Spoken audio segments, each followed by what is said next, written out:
Tikman na natin.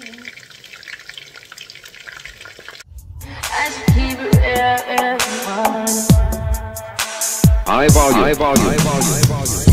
Am I really that much? Hello guys! Welcome to Emcel's Kitchen again. Ayan. Yan. Nakikita nyo yan? Tayo ay gagawa ngayon ng homemade burger patties. Ayan. So, ipapakita ko sa inyo. Ito ay breadcrumbs, pepper, paprika or cayenne, salt, oil, 2 eggs. Pero depende yan sa inyo kung gaano karami kasi marami yung aking beef. Siyempre yung ating powder, garlic, at oyster. So, umpisahan natin siya sa pagsama-samahin lang natin lahat yan. I-crack muna natin yung itlog. Egg. Bago natin start.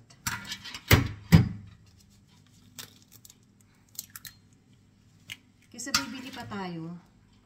Kumuha na lang tayo. Mix natin dito. Salt.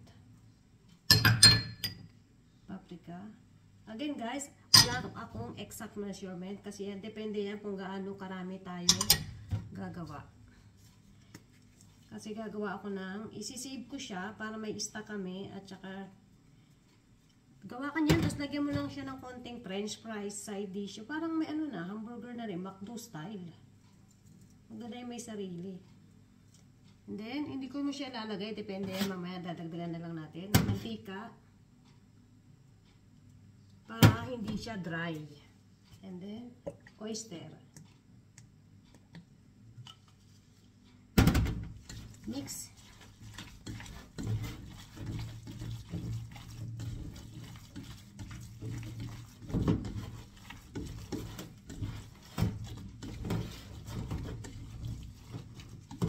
Tapos, after nito natin i-mix yan, i-rest lang natin ng mga ilang minutes, kahit 30 minutes, para talaga mag-well blend ang ating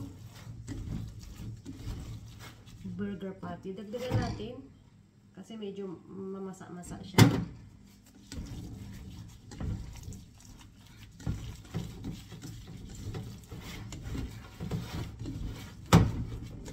Homemade burger patties.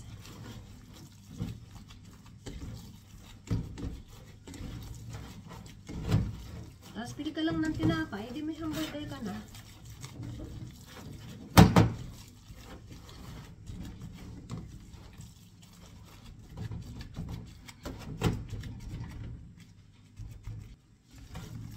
Ayan guys, hinalo ko lahat yung aking breadcrumbs. So, ayan na yung pinakagusto kong texture. Again, yung aking giniling ay beef. Pwede kayong gumawa ng chicken, pwedeng pork. Kahit ano, basta giniling. Or ground meat yan. So, para talagang mas malasa siya, i-rest muna natin siya ng sa akin 30 minutes lang. So, see you later. Yan siya guys, sinangpan ko lang siya ng foil, tapos lagay natin siya sa chill ng 30 minutes. Ayan na guys, okay na siya. Naka 30 minutes na tayo. Lulutuin na natin siya. Nagpainit na tayo ng mantika. So, huwag natin masyadong damihan. Guys, ito meron akong pinaka-pattern ng hamburger. So, ilalagay lang natin siya dyan. Paganyan. So, ayan na siya guys. Subukan natin siya yan.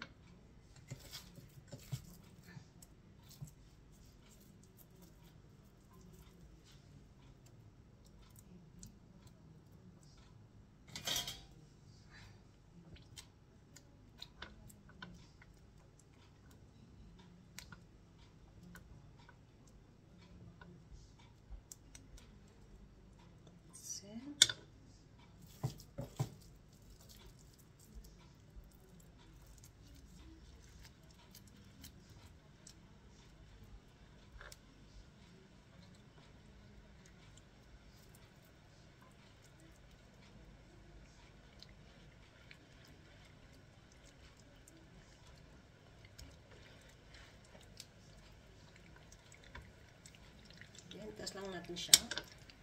Same lang siya ng size.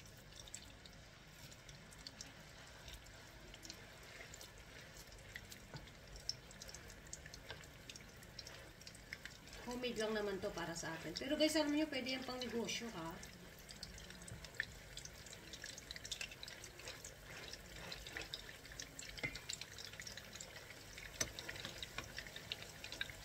Non-stick yung aking kawali, kaya okay lang.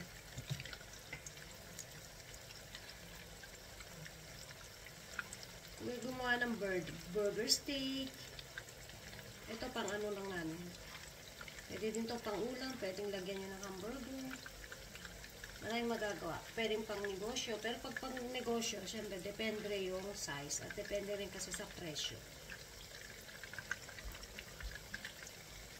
Tapos yung napanood ko, na gumawa nito, ilagyan niya ng oyster yung ibabaw. Ilagyan din natin para lumasa. Yan.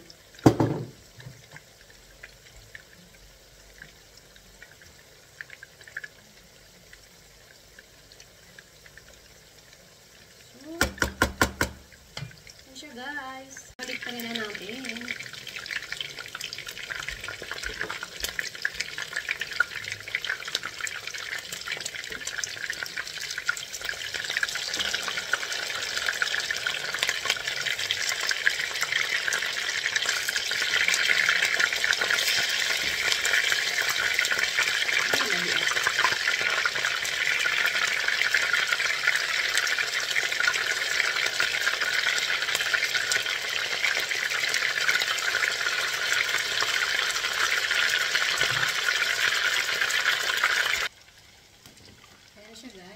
Meron tayong isang batch again. Ang mga gawa natin ay nasa 10 piraso kasi makapal yung aking ginawa. Meron pa tayong konti. Konti na lang. Ayan. So, yan na siya guys. Meron ako medyo nadurog yung isa, pero ayan. Kaya ganyan kulay niya kasi nilagyan ko siya ng oyster. Pinatakan ko ng oyster yung ibabaw. At syempre dahil beef yan, ganyan talaga ang kulay ng beef pag naluluto. Ayan na guys. Happy eating!